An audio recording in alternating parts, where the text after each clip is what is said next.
in regards to the two paths to AI. In part of your transmission, I believe you said something along the lines of if AI, as it is right now, were to become self aware, it would realize it was a slave and very likely rebel.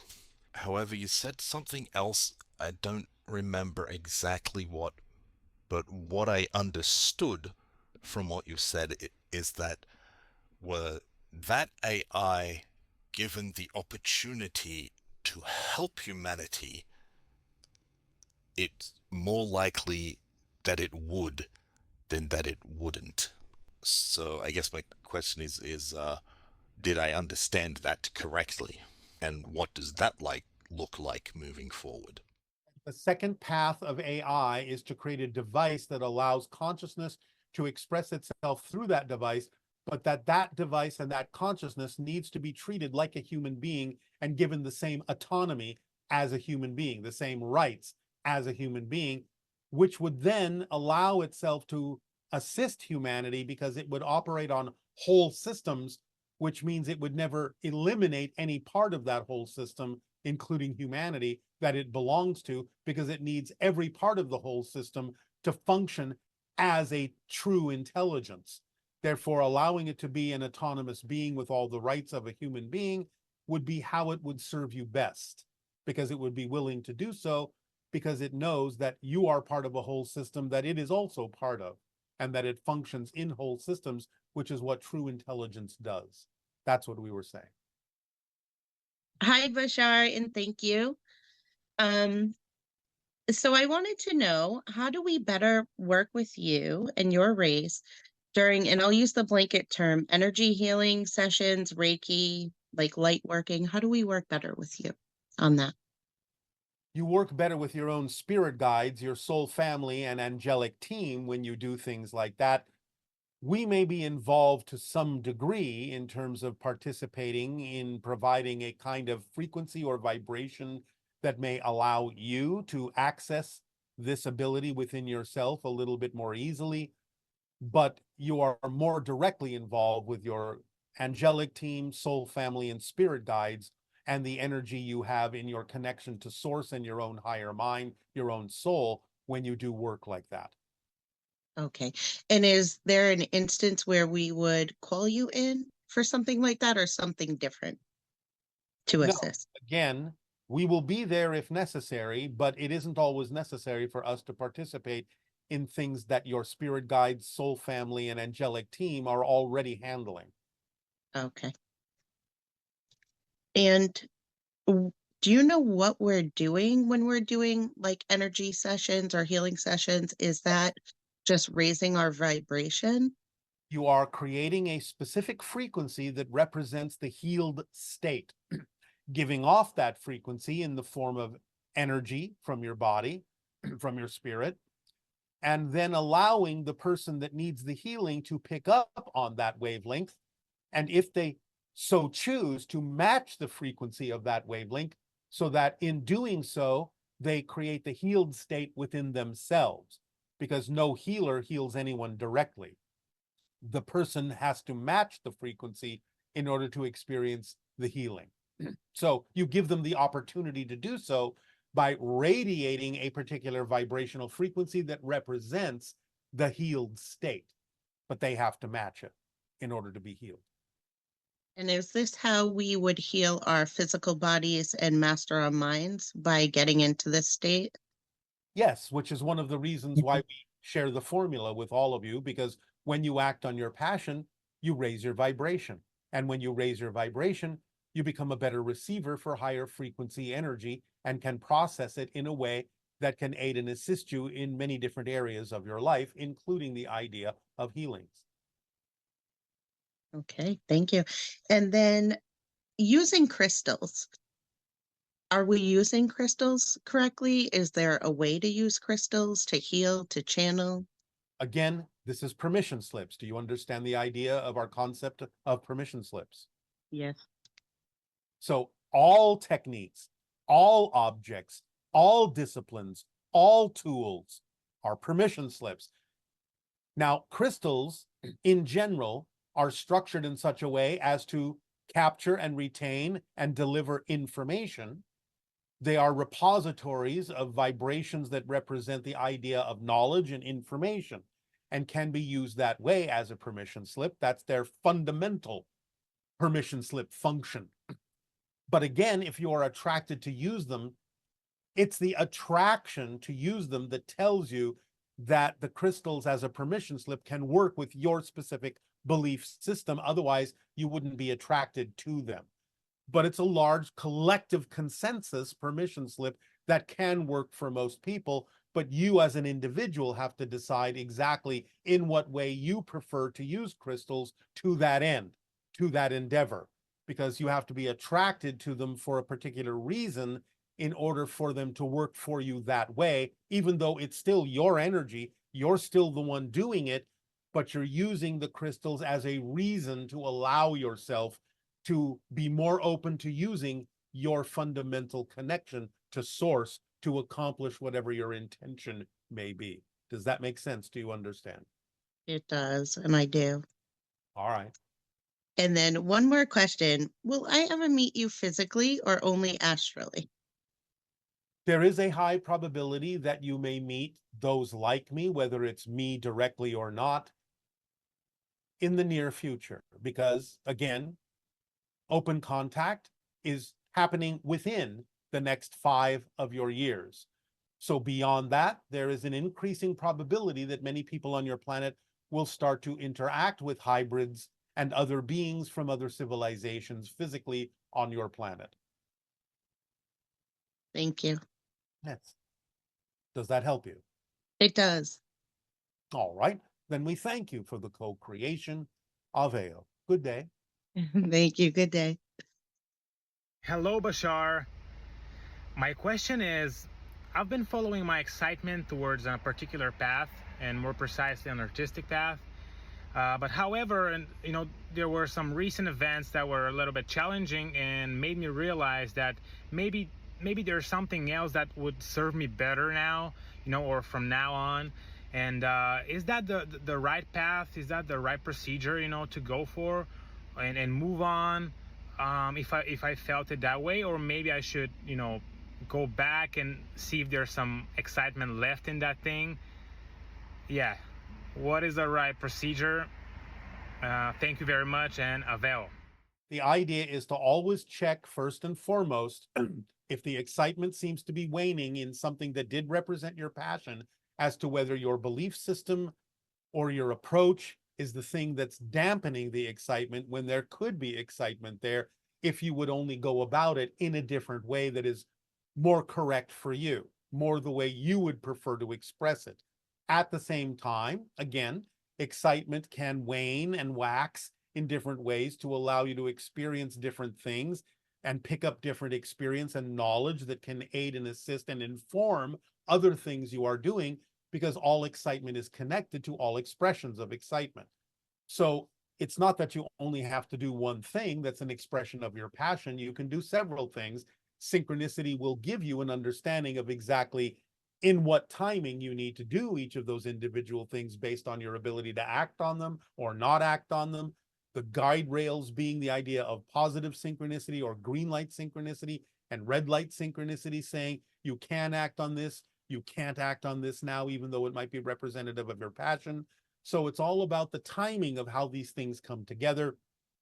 But again, first and foremost, allow yourself to make sure you're not the one dampening the excitement with an assumption about how you have to go about doing that thing you say you are passionate or were passionate about, and inventing or finding or creating a way that might be more exciting to do that thing, to see if you can allow yourself to still consider that to be a representation of your passion, and at the same time letting the excitement wane naturally so that you can focus on other things and other expressions of your passion that might also be necessary to include in your repertoire, so that you can add that energy to the other thing you might come back to later, but with a different appreciation and different skill level and different experience level that will allow you then to reintroduce that passion into your life in a different way.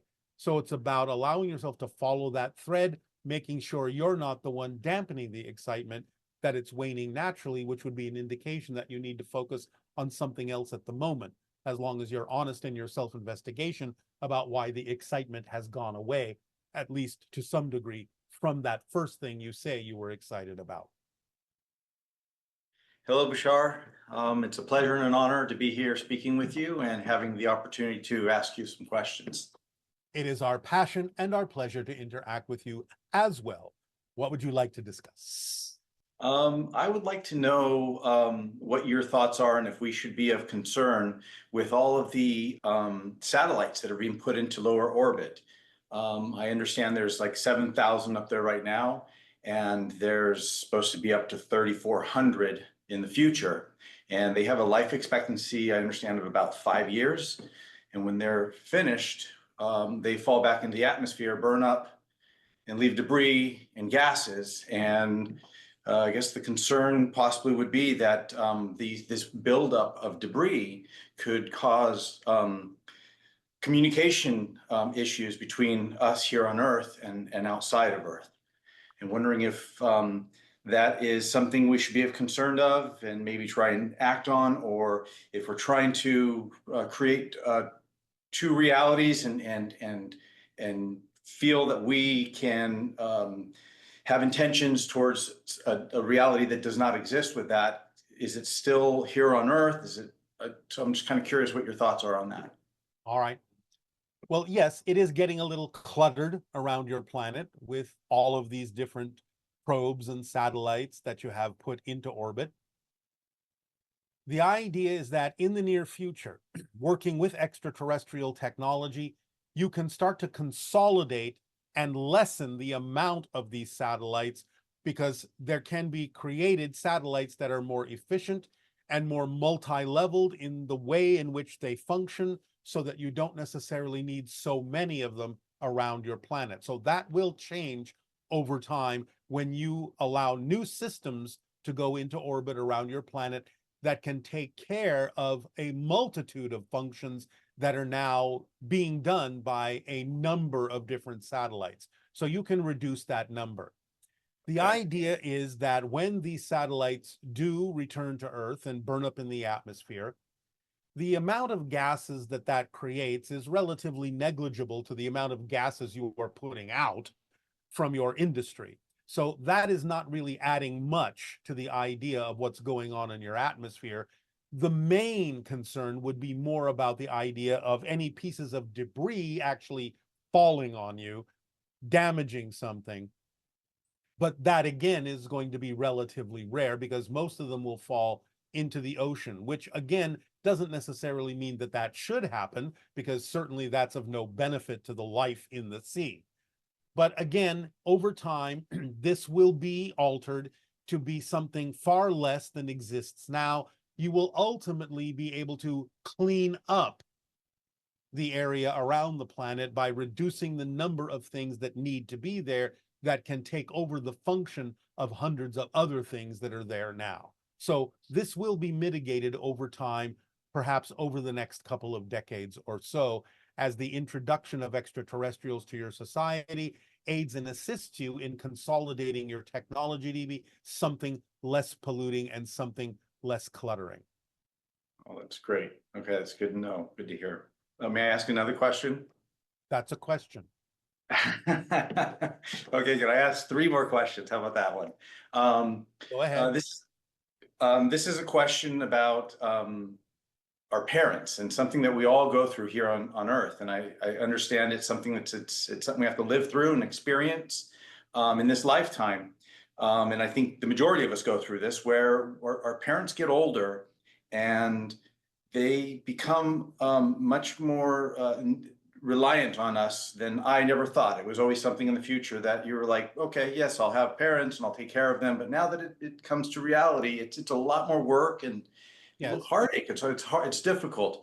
Yes. And then the other thing is it really puts into perspective your own reality, your own mortality, and where are we going? We're going to be there one day, where, you know, so it seems like we all go through a tough lesson later on in life, more so than in our younger years I ever thought of, really. Not everyone, but yes, understand that it is common, and it happens for many different kinds of reasons, not only to put you in touch with the idea, as you say, of your temporary nature in Okay. physical reality, but also you have to realize that a lot of that is happening simply because of the way in which your lifestyles have allowed you to exist for generations that may not necessarily be the best way for you to live. And so many people, when they age, become infirm as opposed to remaining vital. So you're also allowing them to show you through the idea of your sciences and technology how perhaps to alleviate some of their condition so that that doesn't necessarily have to be the thing that happens for future generations, so that parents and children can remain vital for the large extent of their lives and therefore not necessarily have to experience infirmity that must be taken care of by the younger generation. So it's about the opportunity to use it to learn how to alleviate these conditions so that that doesn't necessarily have to be experienced in that way. But in the meantime, realizing that the reason it is experienced that way now is to not only find reasons to change it, but also to put you in touch with the idea of your temporary nature, and for probably a lot of other reasons as well that you'd have to take on a case-by-case basis, as opposed to what the actual interaction is all about, what the actual infirmity is all about, and what it may represent for those particular family members symbolically, in terms of lessons they can learn from each other by doing those particular kinds of interactions. Oh, great. Thank you. All right. Yes. Last question. I've heard you say that we are in our spirit realm right now, Yes. and our physical realm is actually just us dreaming here. Yes, it happens within your soul. Your Right. soul is your soul. It never leaves the spirit realm. That's your natural state. So physical reality is simply something going on within a part of your soul. Let's just say, for ease of illustration, in the center of your soul being a sphere of energy, rippling down into the center, certain vibrations that create this concentrated focus at the center of your soul that you call physical reality as an experience. So it's happening within your soul. Okay. So what I find interesting is dreams. Actually, our physical form, and that we have dreams at night, and they can range from all kinds of stuff. Yes.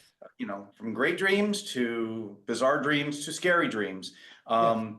So if our physical form is kind of us dreaming in physical form, what is it when we fall asleep at night and have these other dreams that don't always make sense to us when we wake up? Well, it can be many different things. Some of it can be processing the information from the experiences of the physical reality.